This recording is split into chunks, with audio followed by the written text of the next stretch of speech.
Welcome back to another episode of Elevate from Burnout to Bliss. I'm Reginald Clark. And I'm Ebony Clark. We are so excited you're here with us today because we've got an incredible conversation lined up. That's right. Our guest today is someone whose story will truly inspire you. She's an author, an award-winning speaker, a university professor, and a powerhouse success coach who built her life around one simple but powerful philosophy: so what? That's right. When life throws challenges your way, Summer Owens teaches us how to say so what and turn those setbacks into setups for success. Her journey is one of resilience, purpose, and transformation, and we can't wait for you to hear it. Whether you're facing challenges in your career, your relationship, or your personal growth, this conversation will give you the tools to rise above and elevate your life. So get ready, because today's episode with Summer Owens is all about redefining your struggles, embracing your power, and moving forward with confidence. Let's jump right in. That's right. It's time to elevate with Summer Owens. All right, guys, we are so excited to have you all back with us today, and I'm super excited because I got my homegirl with us in the studio. That's what I did not say in the intros, as this is my homegirl from Jackson, Tennessee. But y'all, help us welcome Summer Owens to the Elevate podcast. Summer, we are so excited to have you. Hey, I'm so excited. Really, truly honored to be here. And we're honored to have you. So, Summer, you have been, I've been watching your star rise for some years now. Summer has been she's spoken at our staff retreats, and she got a lot going on, and we're going to do our best to get as much of her story into this set time period that we have together. Summer, let's start off with some of your background, being a motivational speaker. Just kind of walk us through some of the key things that led you to where you are today. Okay, yeah, sure. It's funny because I guess it definitely is not where my life started, but I think it's where the part of my story started that led me to where I am today, and what a lot of people know. Okay. Is that I became a mom at the age of 15. Back in Jackson. Okay. Back in Jackson at 15, and it was by someone I didn't know. It was a forced sexual encounter. But I beat the odds. I graduated from JCM, number 8 in my class. I was voted most likely to succeed, and I got a full scholarship to the University of Memphis. I don't think I knew that. Yeah. Okay. I pushed hard, set out for 6 weeks, and I came back. But then I moved to Memphis in 97 and started at the University of Memphis. And I jumped right in, and I got really involved in campus activities and all that. And but I was a mom. Okay. And so my son was with me by my side, sometimes in class, because when I came to the University of Memphis, they didn't have, or he was too young to go to campus daycare. Okay. So he was in class with me. But I ended up graduating from the University of Memphis, magna cum laude, and I was Miss University of Memphis. And then I started my career with the Memphis Grizzlies. But in their inaugural season, which I'm really proud of that. So that was my first job out of college, and this team had just moved here. Wow. So I was the first marketing manager ever Really? for the Memphis Grizzlies. Yeah. Oh, man, some local history right there. And also for FedEx Forum, because I was also part of when we were building FedEx Forum Arena. So I feel really, really proud of that. But people would always ask me, how did I do it? And by it meaning they knew I had a son. People knew I had a son because he was with me. He was in meetings with me. He was at games with me. He was in the office with me. He was in class with me. And at the time, my answer was, I don't have time to talk about it. I don't have time to do anything but do it and live it. Right. Because I also had gone back to school to get my MBA while I was working at the Memphis Grizzlies. But when I got my MBA, I went to work for ServiceMaster as a marketing manager, and I was only there a short time, and I went to work at FedEx in advertising. Well, at FedEx, it was at ServiceMaster, I traveled a whole lot. The Grizzlies, I worked a lot, games, events, all of that. Right. But at FedEx, I was like, oh, wow, there are people who actually work 40 hours a week. And then go home. Like, what? Like, wait, this is weird. Yeah. And then I also did travel some, but it was when I wanted to. So it was just a totally different life for me. It was normal work hours. And so I also at that time, and I'm happy to share this as well because it's part of my journey, was going through a divorce. Okay. And so writing has always been something that has been therapeutic for me. So I had one time, and then I had this in me that I needed to get out of me. I needed to write. And I was like, and I'll say this too, was looking at so many teen moms who weren't making it. And I'm like, wait, this doesn't make sense because you can. Like, I know you can. I know my situation. I know my circumstance. And everybody's situations are different, but I'm like, you can. Right. And so I was like, let me share my story, because I also had started mentoring at the adolescent parenting program, School for Teen Moms, that we used to have here. And I was like, they were like, oh, you got a nice house, you got a nice car, you don't understand us. I was like, look, I haven't always. Right. I work for it. I haven't. I was like, you know what, I need to write this book. And so I wrote my memoir. I started my journey of writing my memoir to answer the question that people have been asking me since I was in college. How do you do it? Right. That I didn't have time to answer before. And so writing the book was therapeutic for me as I was going through my divorce.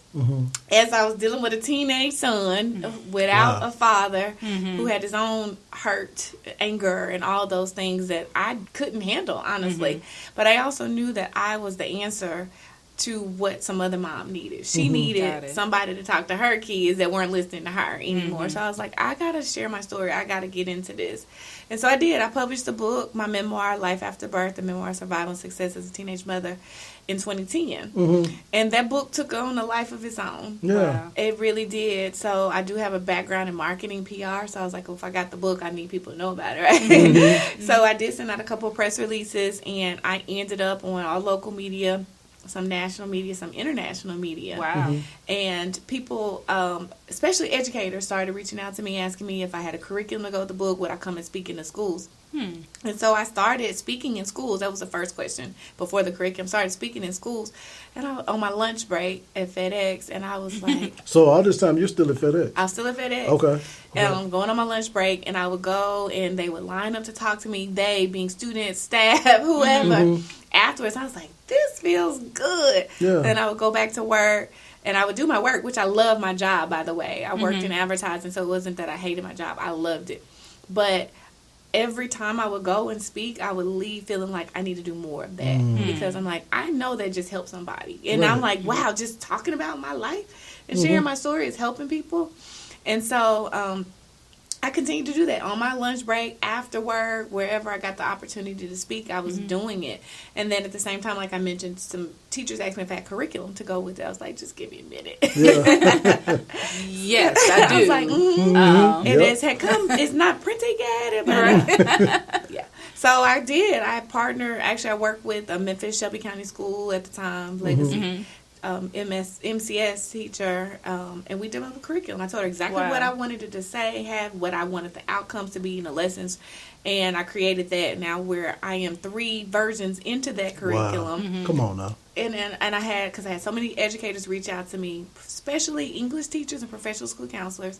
So it's aligned to higher learning standards for English language arts, and it's heavy on social emotional learning initiatives. So a lot of professional school counselors, social workers, behavior specialists, English teachers have used it. I have a lot of schools who use it school-wide. Wow. School-wide. All hands on deck kind of thing is what they say too. Yeah. It's just been powerful. I have amazing data behind it. But I created the curriculum. I started speaking. And then FedEx announced the buyout. This was back in 2012 when they started talking about it. And I said, I had felt like I found like what I was supposed to be doing in my life. And I was like, and God, really? You going to offer a buyout? You know, FedEx doesn't do it all the time. Right. I was like, and I met the criteria. I think at the time it was like you only had to be at the company 6 years. And I had been there 7. Okay. I was like, okay. And, you know, that's not normal. Usually you can need way more seniority than that. So I put in for the buyout. Long story short on that, I did not get it. I didn't get it, but I will never forget Lori Tucker, who was SVP. She reported to Fred Smith. That's how high up she was. We were at a luncheon, and she said, Summer, it was Women's Foundation luncheon, and FedEx is always a big sponsor. And she was at one table, I was at another. She was like, Summer, I saw something you posted on Facebook. My mind was like, wait. Like, that could go either way. Right. And why are you on my Facebook? We should not be friends. And she said, did you get the buyout? And I said, no, I didn't get it. She was like, you're leaving anyway, aren't you? And I said, yes, I am. And then I was like, oh, my God, I just told Lori I'm leaving. But I felt like my heart had spoken. Right. And I went back to work because it was lunch. And I went back to work, and I really thought about it. I was like, yeah, this is what I'm going to do. And that was 2013 that I left FedEx. And so that I had been speaking. I built the speaking business. I joined the National Speakers Association because I said built it. I had started building. Y'all know how it is to build a business. Right. I had an LLC. But I said, you know what? I want to do this while, especially my focus was talking to young people. And I said, I really want to do this while I look like the cool auntie. You know, before I start to look too much older and they're like, oh, you my mom, I don't want to listen to you kind of thing. That was sort of my logic behind it. And I said, I just want to jump in. And I was like, and if it doesn't work, I can always go back to work. Because I didn't get the buyout. I could go back to FedEx even. Okay. But I said I could go anywhere. You know, I have education, experience. I could do anything. I was like, I'm going to give this a try. And so June 5th, 2013 was my last day in corporate. But let me go back just a quick second. So while I was still at FedEx and I was speaking, I was like, what is this? I was like, I need a name for this. This is a business kind of, right?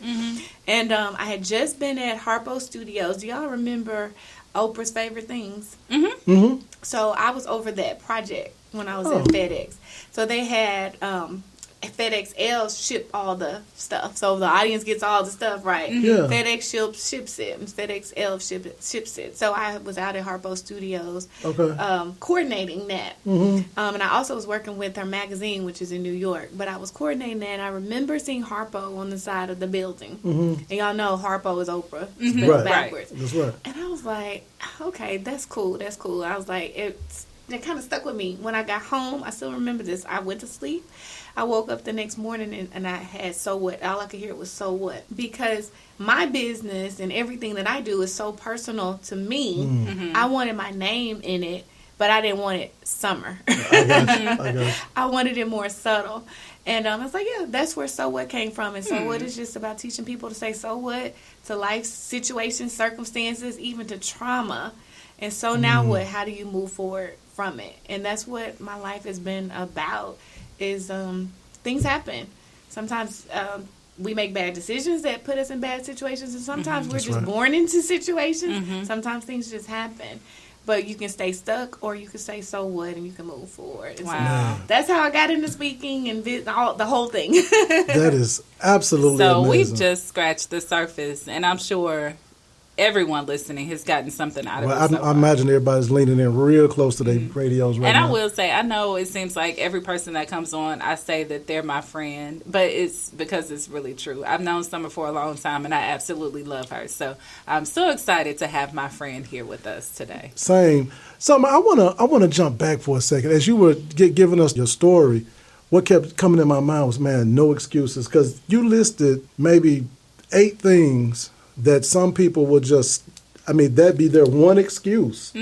Teenage pregnancy, or I got the job is in a way, so I can't do it. It's like all these different reasons, but you just kind of plowed right through them. So at any point, did you see any one of these and say, did you always have the so what mindset? I wouldn't say I've always had it, but and even being an entrepreneur to this day, it gets hard. There are very hard days, and even going back to me being a mom at 15, and the dad is, it was not even a situation that I chose for myself. Right. I've had a lot of down days, and I still have a lot of down days, and I think you have to give yourself grace to have those. But I still remember being, going back to being 15, or even before I got pregnant, I saw. Because I grew up poor. Most of us did. Yeah, I grew up poor, and I wasn't one of those like, I don't know I'm poor. No, I knew. I knew. It wasn't a secret, huh? And I'll say middle class, lower middle class, right? But I know that I didn't have a lot of the things that my friends had. Like I remember very specific things like, dang, you got a phone in your room, you got your own life. I was like, wow. But I remember all of those things, and I was just like, I want more and I want better. And I had an opportunity to be around people who, specifically, you remember the Wilburn sisters? Yeah, I know. So one of the Wilburn sisters, Janetta, was one of my mentors. Okay. And I say mentors, we didn't really use that term back then. I don't, but somebody you looked up to. I did. I was like, and the Wilburn sisters themselves were just like so fashionable, glamorous, jazzy, and cool, And I was like, I want to be like that. Not even necessarily the dress, but just how they carried themselves really confidently. And And then I was like, okay, they got a house, their own house. Yeah. Like, and we had a house too. We did. It was a little bitty house with 7 people in a 3-bedroom, 1-bathroom house. But I was like, it can be better. It can be better. And I was like, what does it take to have more and to do better? And I just started studying people and watching people. And I also, on the other side, had plenty of people in my life who were on, food stamps or on welfare and live restrained like that. And I said, no judgment on them, but that's not what I want from me. There you go. And I said, so what does it take? And that's when I knew it was my education. So even after I got pregnant, I was like, I still got to get it. Just how do I do it? How do I do it? So I have a question.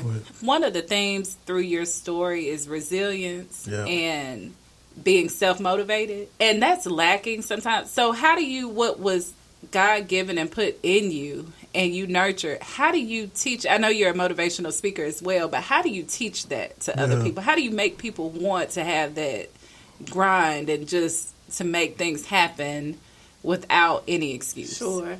It's not easy, and it's not an everyday thing. Like I said, for me, it was, and even when I speak, I think it's about just seeing what's possible and restoring hope.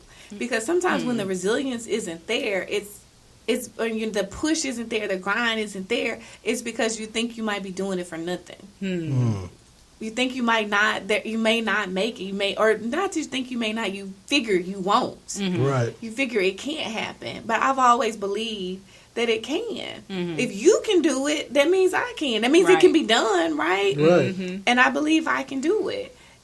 Do I believe I can do it easily? No, but I also know how to be resourceful and to figure out this. And that's what I used to say all the time when I taught at the University of Memphis.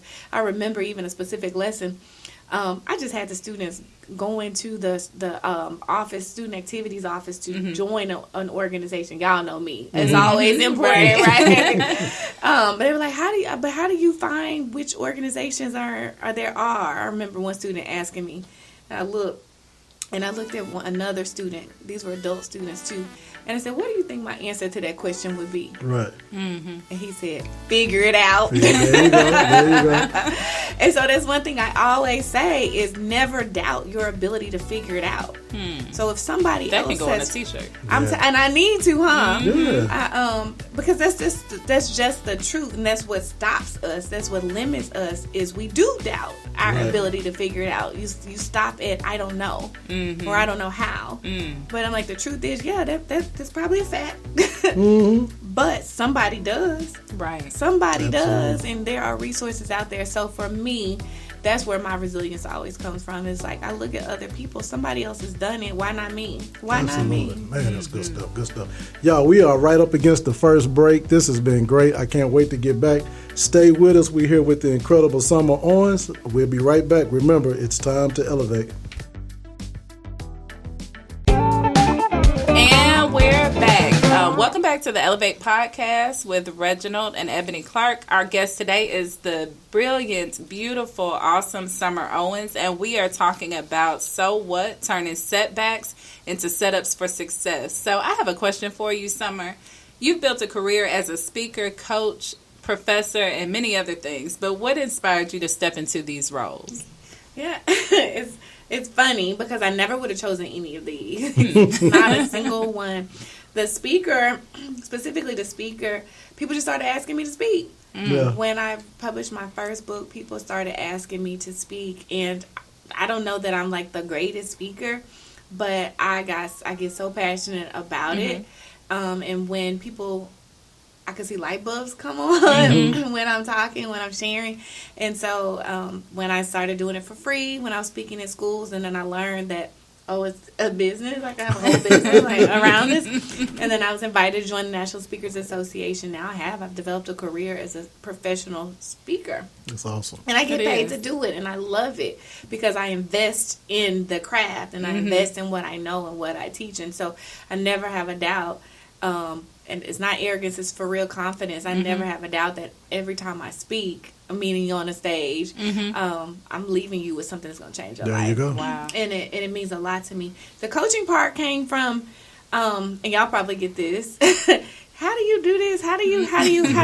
Or here's the one. Can I pick your brain? Can I pick your brain? And I'm like, oh, I started picturing. I was like, that actually looks, sounds really painful. It does. Especially for free. That's funny. I've pictured that before. I was like, yeah, no, you can't pick my brain, but we can have a coaching call. And so, because I like teaching, I love helping, and I'm like, oh my gosh, I had so many amazing experiences and opportunities that I love being able to use what I know and what I've learned and experienced to help other people. And so I started coaching, and I have one-on-one coaching, and now I've started a coaching group, which is a So What Success Sisters, and it's something specifically that I'm doing for women. And how do people find that group? Sure, it's sowhatsuccesssisters.com. Okay. So that's easy. I like buying URLs. So it's sowhatsuccesssisters.com, and it's a community of women, or for women specifically, to talk about the So What Success system and how you can implement that into your life and be successful no matter what it is that you're trying to do. In that group, I focus on being more confident, being more resilient. Now, let me ask you something. And this group is specifically for adult women? This is for adult women. Okay. This is for adult women. I have a lot of college women in there, too, though, but they're adults. I have a lot of college women in there, women who are my age, women who are older, more mature, all different levels of life experience, different levels of education. It's about the So What mindset and implementing the So What mindset to have whatever you want in life. And that's, so many of us have so many limitations. Won't travel, won't fly, won't go to another country, want to start a business, want to buy a house, want to go back to school, all these different things that we want to do, and something related to confidence or resilience is stopping you. And so that's what I like to talk about in that group. And it's not just me, it's a community. And so it's a community of women with all kinds of wisdom, and we're helping and supporting each other, but the foundation is So What Success, and it's success no matter what happens in life. And so that's the coaching part. Like I said, I do individual coaching. I do have a coaching program called Get the Guts to Go For It. I like that. That's getthegutstogoforit.com. That's a whole website, too. And I did want to spell out So What, just so if anybody wants to find it, you can. It's SOWHAT. Yep. SuccessSisters.com. That's exactly right. Thank you so much.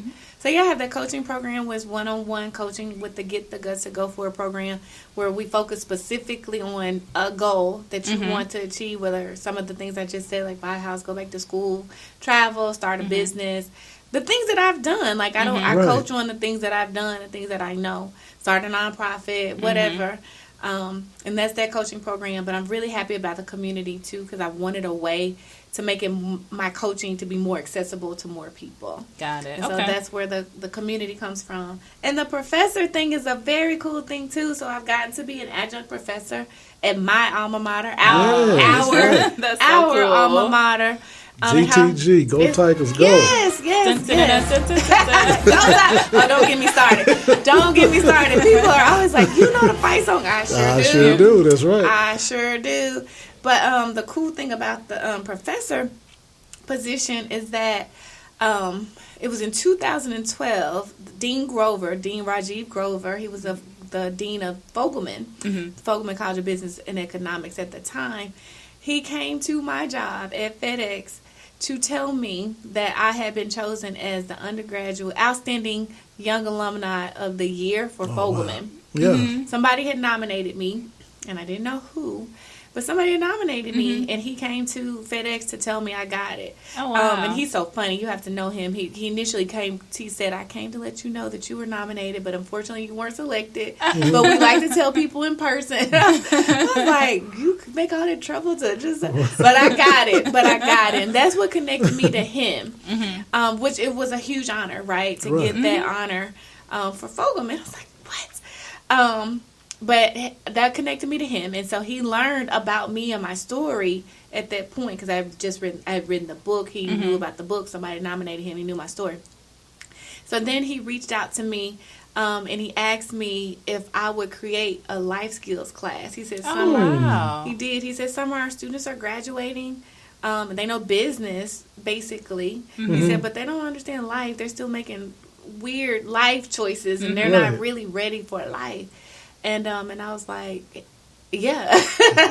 And so we went through that process, and it was a process of getting the course approved, and even some pushback because they wanted me to include a change management book, a conflict resolution book, and I said, I don't want to. I was like, that's okay. If it requires all that, I don't want to teach the class like that. And I got my way. My book was the textbook. Oh, wow. Really? The only textbook. And I created the curriculum, and I taught that class. And I said I want to teach it only once a week for 3 hours. And the reason why is because I was like, it's going to be heavy discussion based and presentation based. And I got what I wanted. It was management 4114. Management 4114.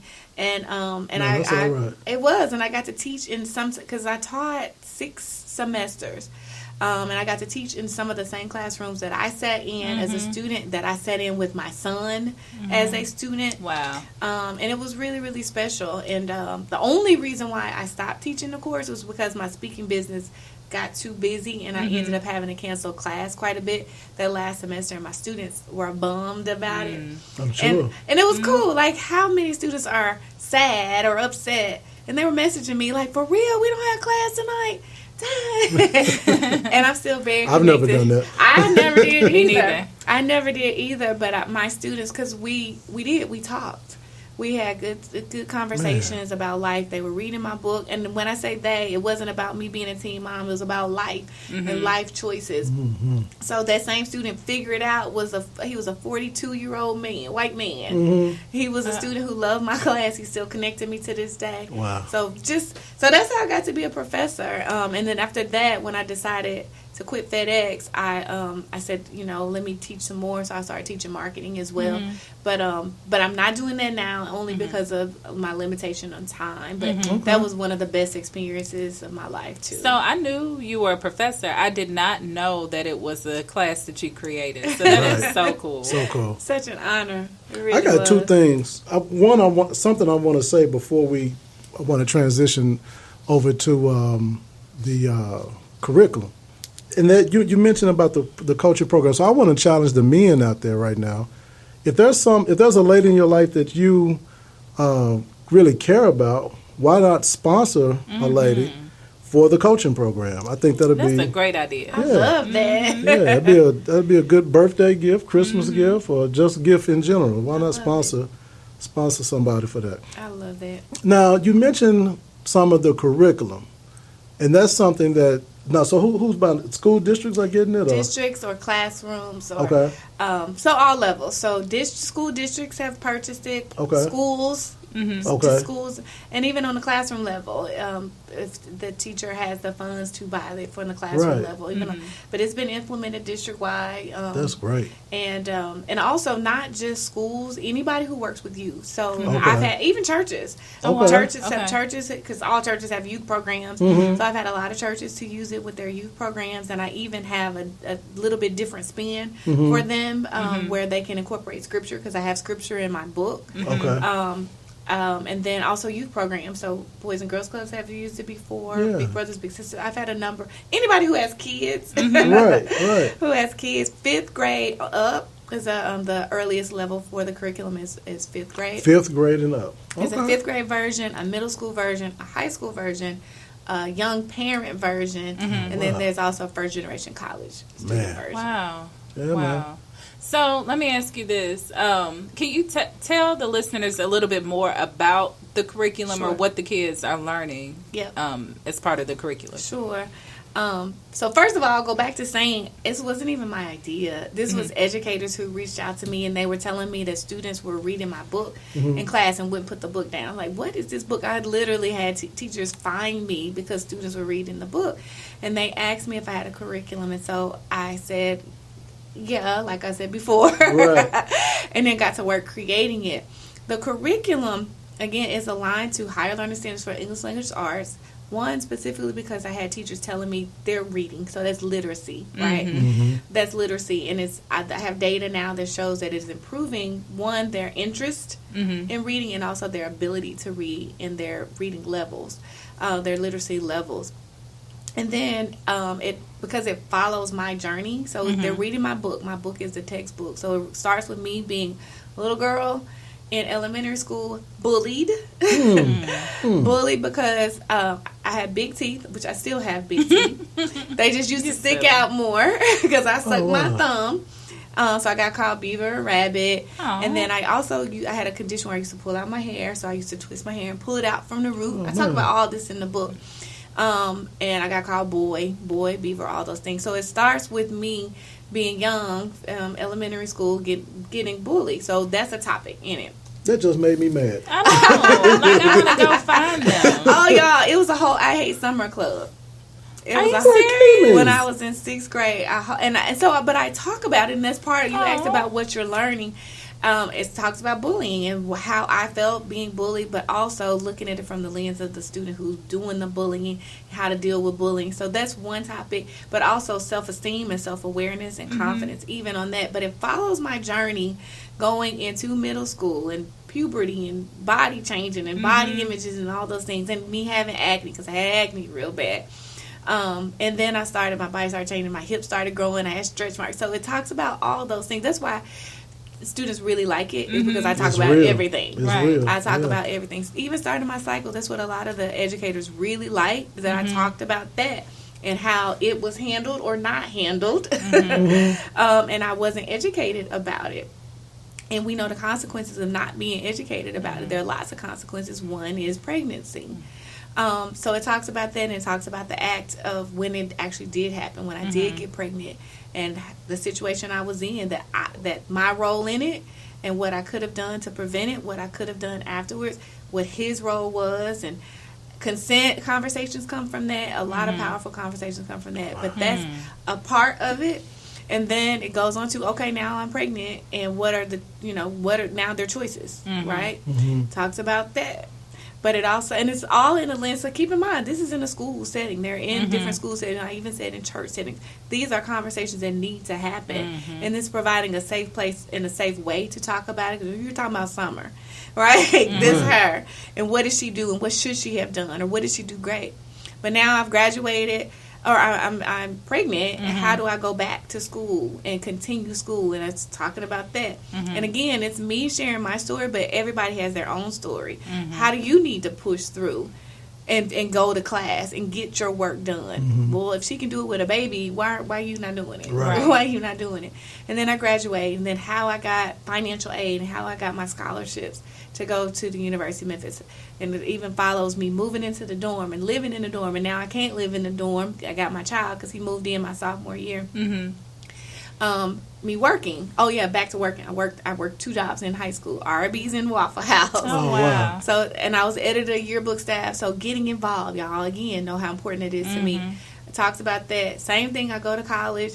All the topics in college, financial aid, getting an apartment, relationships, that's talked about in high school too, sex and STDs, all of those things are covered in there. Then going on to me buying my first car, buying my first house, starting my career with the Memphis Grizzlies, how I got my MBA, going into my job at FedEx. All of those things are talked about as me. They're reading my book and me sharing my journey, but they are doing the work and thinking about their own lives and their own stories, their own decisions and opportunities. Man. Wow. Powerful. Hold on. We up against a break. Okay. Hold on, but I do want to get this in on the heels of that. Exactly where does a church person go, a purchasing office for a district, if someone wants to buy this curriculum, where exactly do they go to get it? So there's a website for that too. Okay, let's get it out there. It's SoWhatLiteracyAndLifeSkillsProgram.com. Say it one more time. SoWhatLiteracyAndLifeSkillsProgram.com. Okay. But to make everything easier for everybody, if you go to SummerOwens.com, which is my name, there's a contact me. You can just hit that and say, this is what I'm interested in. Gotcha, I can connect you to any of those. You don't have to remember any of those websites, SummerOwens.com, and you can contact me for anything. Sounds good. Y'all, we got to take another quick break. We'll be right back. Remember, it's time to elevate. Today's episode is sponsored by P3 Financial Group, where we enrich the lives of our clients by helping them plan, protect, and prosper.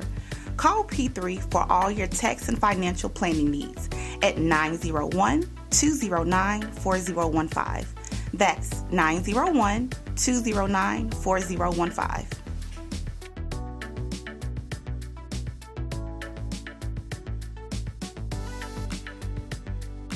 And we are back. We are back with this final segment with Summer Owens, guys. I hope you all are really, really soaking up everything she's putting down. She's given us so many jewels that we just... So many, man. But, Summer, I want to ask you a quick question. If someone's listening right now, going through a major setback, what would you say the first step that they can take to start applying the so what mindset? Well, first, I'll explain the so what mindset a little bit more. Okay, please. So, with the so what mindset, first thing you ask yourself when you face the challenge or the trauma. So think about, what is the challenge? What is the trauma? And I even actually go, because I speak about this too, visualize it. Sometimes we try to avoid it. We don't want to think about it, right? No, think about, what is that challenge? What is the trauma? Even trauma, because I've been through trauma. A lot of it been through trauma. And we don't want to think about it. We don't want to feel it. But I want to encourage you to think about it and get it in your mind. And then ask yourself one question. Can I change it? Can I change it? As you think about that, then can I change it?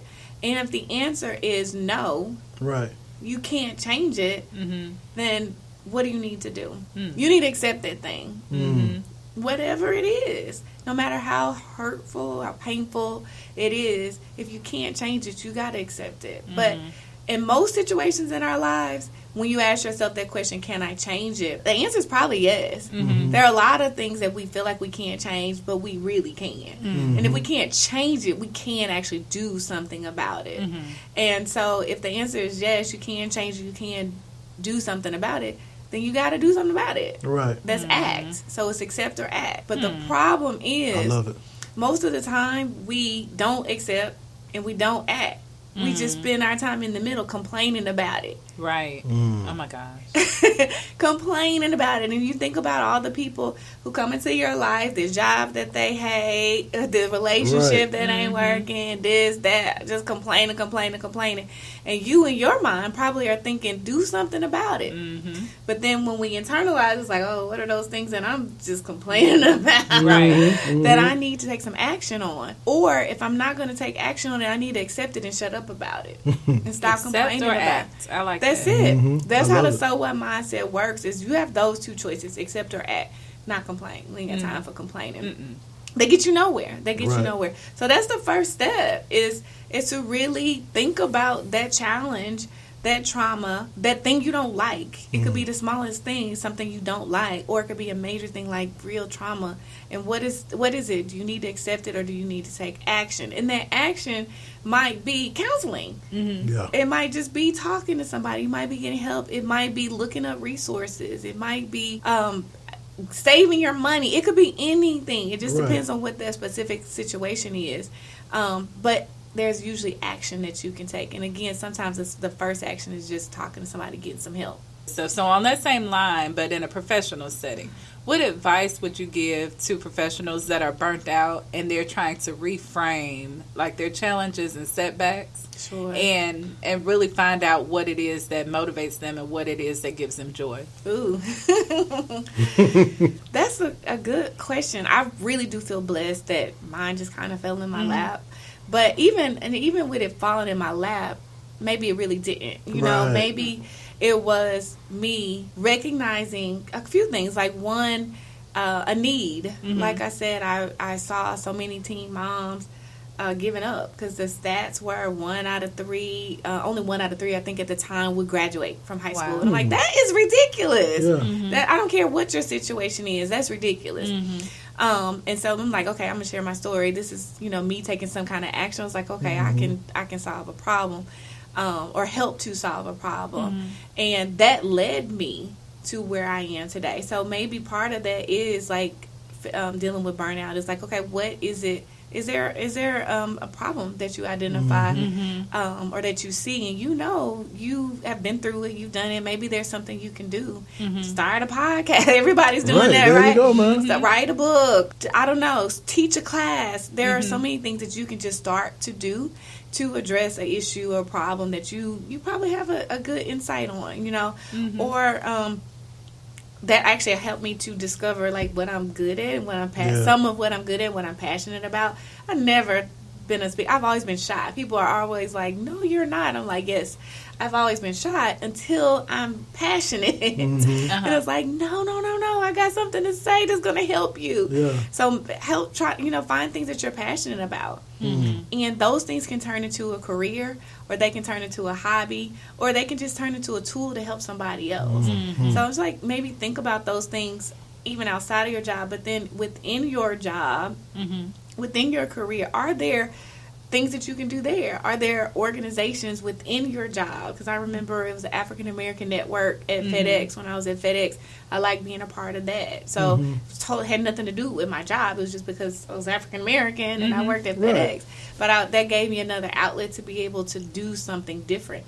And I guess I've always been like this anyway, because even in high school and college, even though I did well academically, it wasn't the academics that got me through. It wasn't because, I like that so much. I was like, this calculus class is so... That's not me. Right. No, that's even marketing. Like, I like marketing. Even was like, these marketing classes. I didn't like any of that, really. Yeah. But I knew the importance of doing well in it. What made me successful at that, then I guess the equivalent would be like what would make me successful in my job, even if I feel burnout, I'm tired of what I'm doing, is I got involved in other organizations. Y'all know I pledged AKA, and I was student ambassador, and I did student activities, a bunch of stuff. And pouring myself into those things that I really did enjoy made it easier for me to do the stuff that I didn't really enjoy. Correct. But it was just part of the process. Wow. So I would just say that is find things even within your job or outside of your job. And then also, like, don't be afraid to try something new. Yeah. If that means leaving your job. If that means leaving your job, and I say, do it in a smart way. Right. Do it in a strategic way, in a smart way, and be prepared. But that also goes back to identifying resources and getting help. People can help you to plan for that. I wasn't even smart enough to do that myself, but that's advice. That's advice I give now. But you can find joy in the work that you're doing, even if it's not the work itself, it's around the work. Yeah. Or you can choose to do something different. That's right. Go ahead. I was just going to add, I've told this story before, but my mom was like super corporate. Like, she worked for IBM, she worked for 3 of the big 4 accounting firms, so super corporate. But when I told her I was thinking about leaving my job, what she said to me was, you can always get another one. So that kind of took, even from her perspective, that kind of took some of the fear out. Yep.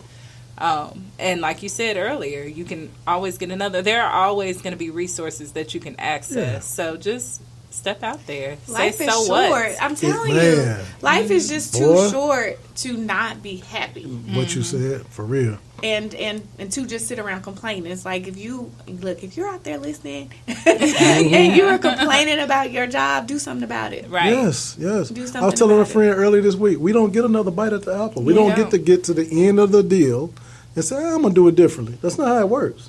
We got one time to shine on this side of it, man, so you got to make it happen. And the reality, can I say this real quick? Go ahead. I've lost a lot of people in the last couple of years. 2 were my grandmothers who were blessed to live really long lives, but I also lost 2 friends who were not blessed to live really long lives. And that really shaped my perspective, too. And it made me, I've always had the perspective that life is short. Like I told you in 2013, I quit corporate to do what I'm doing. But when I lost those friends, it was like, okay, what else is it that I want to do? Because tomorrow is not promised. That's exactly right. Tomorrow is not promised. And, and the way things are now, and, my recent news, it's like, okay, anything could happen any day. And do you want to leave with regrets? That's right. Man. I want to, and we got, we okay on time. We okay on time. Okay. We got about 6 minutes. But something I want to say real quick, and I definitely want to talk about the foundation. Y'all, if you listen to Summer's story, one thing I took from it, I can almost guarantee you, when you took that first step, I guess it was right in the book, those first step, you had no idea that it would lead to this, did you? No idea. That's what I'm saying. So, y'all, if you listen to what she's saying, just, I think as Martin Luther King said, you don't have to see the entire staircase. Just take the first step. And there's so many people that come up with a million reasons why they won't take the first step.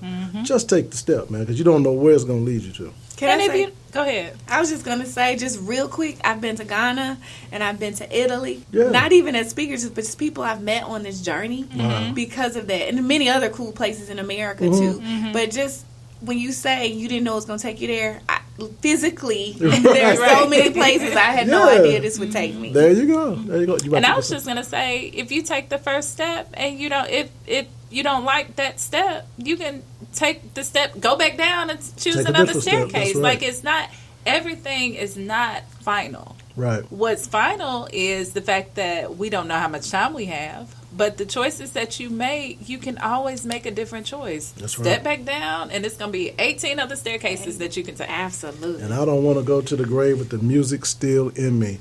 But y'all, in the time we got left, Summer, talk to us more about your foundation. That's exciting. Yeah, sure. So while I was still at FedEx, I also had some people reach out to me and was like, Summer, you can get grant money to do what you're doing. Yeah. I was like, oh, okay. And at the time, I hired an attorney, Carly McCullough. She's still with me today, and a lot of people know her here. She filed out my paperwork, and I set up the foundation, the So What Foundation. I wanted an organization specifically focused on youth in Memphis. And so with my speaking, coaching, everything else, is beyond Memphis. And but I wanted to give back to the community here. And so I started the foundation in 2013. I started the business LLC in 2012, foundation in 2013. So 10 plus years with both of them. And with the So What Foundation, we do youth programs. So same focus is we teach them to say so what. Our core values are self-love and resilience. Now, is that the group you just took to? Yes. Where y'all go, San Antonio? San Jose. San Jose, okay. So yeah, and that was actually my worlds colliding. My worlds colliding. So so we take them on exposure trips. So that was we have a program called the So What Ambassador Program, where we teach them the skills to be resilient, be more confident, and about resources in Memphis. Like we were just at Kindred Place about mental health resources and just all kind of resources, so that they can take it as ambassadors back into their homes, into their communities, their schools, their churches, and tell them about these resources, tell them about what they're learning. Last night we have in-person and virtual sessions. We had a session last night virtually. We're talking about leadership and leadership qualities. So, but we did take a group of students. So we've taken kids to Washington, D.C., or students. I don't like calling them kids. We've taken our students to Washington, D.C. And the reason why they went to Washington was because in my book, my first flight was to Washington, D.C. I was 15 and pregnant. Okay. And my son's first flight was to Washington, D.C. Oh, wow. Gotcha. And so they got to see what they read about in the book. And, none of them had flown before, and these were all new experiences for them. So they got to see what they read about in the book as well as what's there now, like the African American History Museum, which was a pleasure. But it's there now. I don't know if y'all paid attention to what's going on. That's why I kind of looked at my right now. That's why I kind of did this with my eyes, which, it's a beautiful museum. I'm glad I was able to do that. But recently, we did just get back from San Jose. So our latest group of ambassadors, a friend of mine, a longtime speaker friend of mine who lives in the California area, reached out to me, and he wanted to do a camp at Santa Clara University. He's been doing these camps for 34 years, but he wanted to try a new place. And he reached out to me about partnering with me to do this camp. And so I said, sure. And part of that means I want to bring some of my students. And so I was able to bring students, our ambassadors, to this camp. Like I said, that he's been doing for 34 years with students from all over California. They're student leaders specifically. They all hold offices, president, vice president, treasurer, secretary, at their schools all over California. But I was able to bring a handful of Memphis students who were not, from different schools, different organizations. They didn't fit the model for the camp. But we were able to fly them there, their first flights. Oh, wow. Their first time in California. Oh, man, and they great. got to participate in this leadership camp where they got to learn all these different leadership skills. But here's something really beautiful that's really relevant to Memphis, is that they were able to dispel myths about Memphis to these students, because there were some students who were like, I thought Memphis was this, and aren't you scared living in Memphis? Those kinds of things. And so it was with this camp, I would say 95% white or Hispanic. And so our students got to show them something different. So they were ambassadors for the city. They absolutely were. Wow. And they're still connected to those students to this day. They have these group meetings. They're like, I was talking to And so it was just a beautiful, life-changing experience, not only for our students, but they impacted the lives of all of those students at the camp too. And why I said my worlds collide is my speaker friend invited us, but I also was a keynote speaker for that camp. Okay. And it was perfect because the students were so what the whole weekend. They had to do skits. It was so what was incorporated into everything. Man. And so when I came back and I shared this, and if you don't mind, I'll share this. Go ahead. No. I spoke on a Saturday morning. The camp ended on a Monday, but we heard so what. Everywhere we went, they were still showing me that they really, really had internalized so what and the meaning of so what. So we caught our flight and we were coming back. We made it back to Memphis about 1 o'clock in the morning, and almost 9 o'clock in the morning, I got a phone call because I had taken a biopsy. I had to have a biopsy right before we left for the camp because they saw some abnormal cells with my breast examination. And so, when I got the phone call as soon as we got back from camp, they said it was cancer. But I was so happy because, of course, not happy because I got the diagnosis. Right. But so what? I had just been speaking it myself. I had all these campers saying it constantly, so that when I got that phone call, they said that the cancer cells were cancerous. I didn't say it out loud, and just in saying so what means you don't have to say it out loud, but I said it in my head. First thing I did say was, okay, so now what? Come on. And then she said, okay, so now next we have the consultation, and we'll have the consultation on this date. And that was that. And I was at peace about the situation. I didn't freak out. I didn't cry. It was, okay, this is another so what? We'll deal with it and we'll move forward. And I'm still at that place moving forward on that. Wow. Man, that's so powerful. So, y'all, I make sure everybody heard what she just shared with us.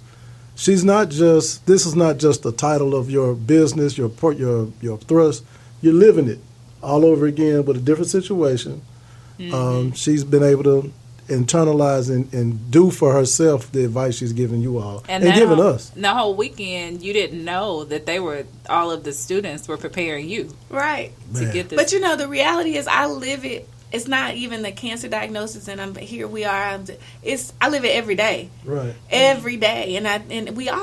I'm encouraging everybody to live it every day because we all have moments, probably every single day, that could get us down, that mess us up, could ruin our day, and throw us off. Every single day, I say so what to something. It's like, the dishwasher overflowed. I'm stuck in traffic. It's so what? Okay. So what? Man. So now how do you, every single day, it's little things, it's big things, but it will change and save your life. It really will. Man, guys, this has been absolutely powerful. I know I say that all the time, but we've had amazing guests. So. We have amazing guests, and I guess I shouldn't be at a loss of words right now, seeing as how this is a whole war. Okay. Yeah, exactly. But it in fact has been very, very touching, very amazing.